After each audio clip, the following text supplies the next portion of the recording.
Hello and welcome to Mathematical Moments from Midland Science. In this video we're going to uncover the secrets of the Fibonacci sequence.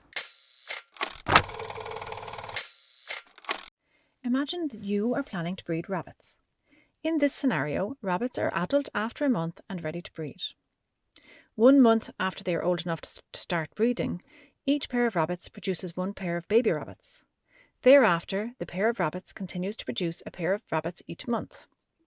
So each pair of baby rabbits takes 1 month to become adult and a second month to produce their first pair of baby rabbits, after which they produce a pair of baby rabbits each month.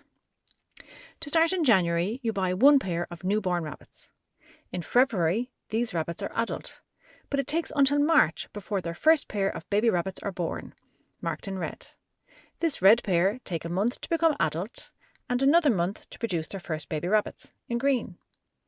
In March, the first white rabbits have another pair of rabbits, in blue, but the red rabbits have just reached adulthood and won't produce a pair of rabbits yet. In April, the white rabbits produce a yellow pair of rabbits. In May, the white, red and blue rabbits all produce a pair of rabbits. If we just focus on the numbers for a minute, 1, 1, 2, 3, 5, 8, can you see what will happen after May? Take a look at the sequence and see what you can spot. What will come after 21 in August? Exactly. Each new term is the sum of the previous 2 terms. Why is this?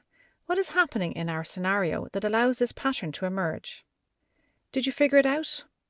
In May, the number of pairs of rabbits is the number of pairs who were alive in April plus a pair of offspring for every pair who were adults in April.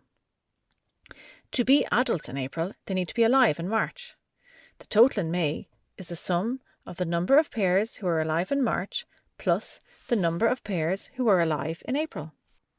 And this sequence of numbers is known as the Fibonacci sequence.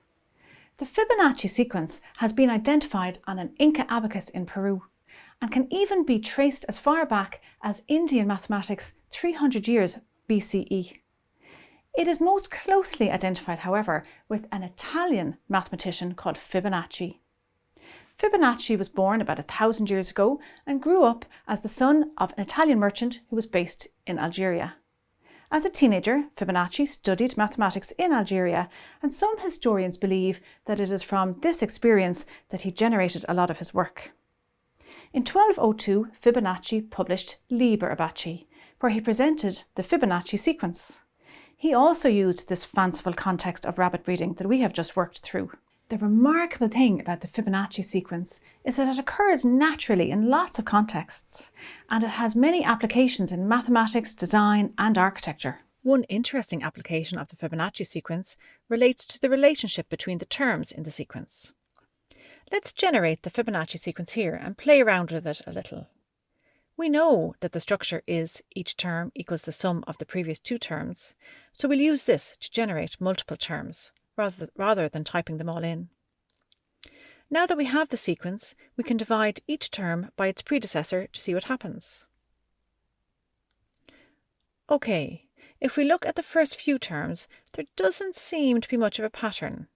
1 up to 2, down to 1.5, up to 1.67, down to 1.625.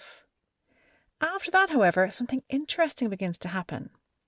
From the 8th term, every quotient begins with 1.61.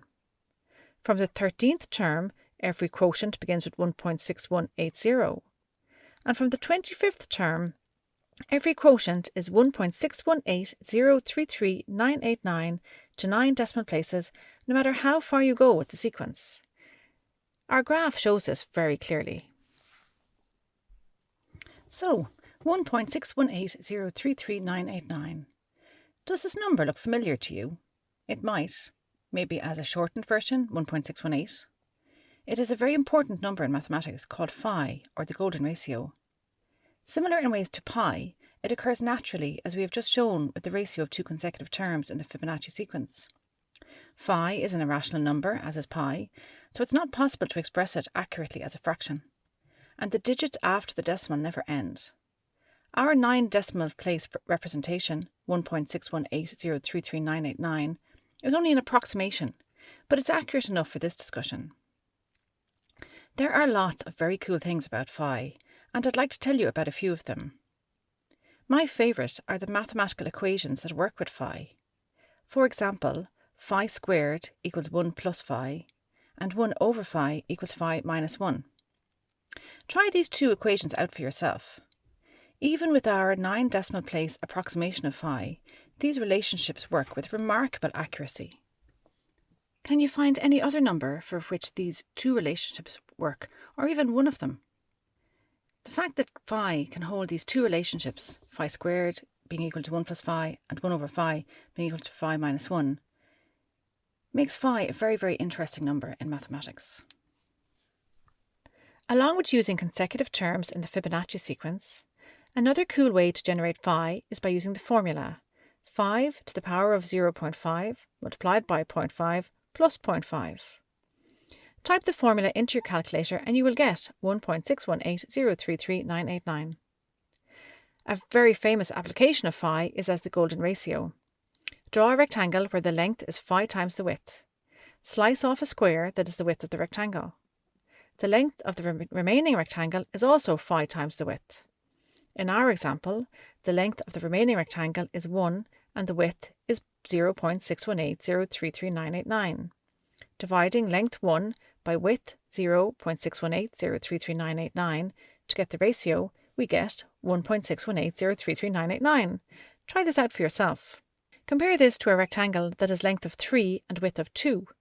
The ratio of length to width is 3 over 2, 1.5. If we slice off a square, the remaining rectangle has length of 2 and width of 1, giving a ratio of 2 over 1, or 2. This is another very interesting property for this number to possess, and it has led to many strange theories about the power of phi. In architecture, the golden ratio was believed to be the most appealing proportion to the human eye. There is some evidence that many architects applied the golden ratio when designing buildings in ancient Rome and Greece, but a lot of historians and mathematicians are now sceptical about how accurate this is. People have also claimed that the human face and measurements of other parts of the human body possess golden ratio proportions. But again, the science is far from conclusive. Many suggest that if you go looking for a proportion of 1.618 among the multitude of bones and body parts within the human body, you will be bound to find it in some places. But you are just as likely to find other proportions too. For example, if you decided that 1.75 held mystical powers, you could probably find a person whose fingers were 1.75 times the length of her toes. The Fibonacci sequence occurs in lots of natural settings, even though our rabbit breeding setting was a little bit made up. One very interesting place where you can see the sequence of Fibonacci numbers is in flowers. As you can see from these examples, many flowers have 3, 5 or 8 petals, and many leaves come in clusters of 3. Another example is in how plants store seeds. When you cut through an apple or a pear, you can see the segments where the seeds are stored, and in both cases they appear in groups of 5. If we look at the face of a sunflower, we can see that the florets appear in spirals, clockwise and anti-clockwise spirals. Counting these spirals, you'll find that they occur in numbers from the Fibonacci sequence, 21 and 34, 34 and 55, or other examples such as these. The Fibonacci sequence of numbers can be seen in lots of other natural settings as well. Pine cones, seashells, and the spirals on pineapple. I've painted the spirals on this pineapple to make them easier to count. So let's count and see how many spirals there are. I've painted every second clockwise spiral red to make them easier to count. We'll start with the red one with the yellow dot. 1, 2, 3, 4, 5, 6, 7, 8. And we're back to the yellow dot. We have 8 clockwise spirals. If you count the yellow anti-clockwise spirals, you'll find that there are 13. So 8 and 13, two numbers from the Fibonacci sequence, can be seen in the spirals on a pineapple. We sometimes think of nature as very spontaneous and disorganized, and we think of mathematics as very rigid and inflexible.